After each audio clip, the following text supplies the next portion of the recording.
ოკუპირებული აფხაზეთის ბანკები რუსული საინვესტიციო პროექტების შესახებ ეგრეთ წოდებულ შეთანხმებას აპროტესტებენ. ამის შესახებ აფხაზეთის ავტონომიური რესპუბლიკის უმაღლესი საბჭოს თავმჯდომარე ჯემალ გამახარიამ მედია ჰოლდინგ კვირას პრესკლუბში გამართულ პრესკონფერენციაზე განაცხადა. კონკრეტულად კი საუბარი შეეხებოდა რუსული იურიდიული პირების მიერ ოკუპირებული აფხაზეთის ტერიტორიაზე საინვესტიციო პროექტების განხორციელების შესახებ ეგრეთ წოდებულ შეთანხმებას, რომლის განხილვა დე-ფაქტო პარლამენტში მიმდინარეობს.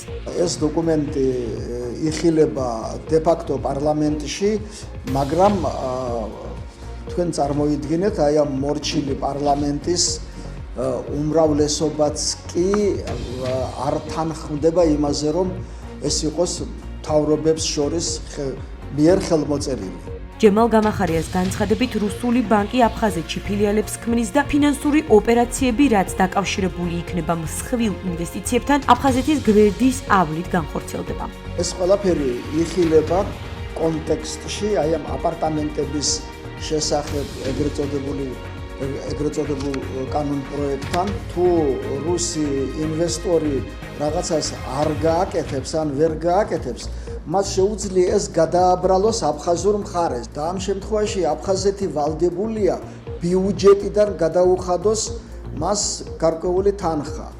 ახლა ეს სასამართლომ უნდა გადაწყვიტოს, მაგრამ რუსეთმა წინასწარ იზრუნა, რომ სასამართლო აფხაზეთის სასამართლოში კი არ იყოს საკითხი განხილული, არამედ იყოს რუსეთის სასამართლოში.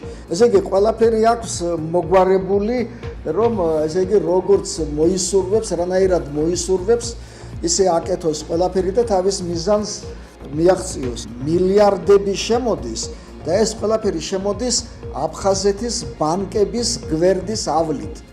როგორც უმაღლესი საბჭოს თავმჯდომარე განმარტავს, სახეზეა რუსეთის მხრიდან აფხაზეთის ანექსიისკენ გადადგმული კიდევ ერთი ნაბიჯი.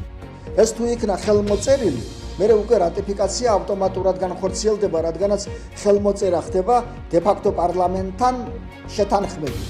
და თუ პარლამენტმა ეს დე-ფაქტო პარლამენტმა მოიწონა, მაშინ დე-ფაქტო მთავრობა მოაწერს ხელს, ისევ შემოვა დე-ფაქტო პარლამენტში და უპრობლემოდ იქნება რატიფიცირებული და ამით აფხაზური საზოგადოების ძალიან დიდი ნაწილის აზრით და ჩვენ ეს აზრი დიდი ხანია გვაქვს, ამით გადაიდგმება კიდევ ერთი ძალიან სერიოზული ნაბიჯი აფხაზეთის ანექსიისკენ.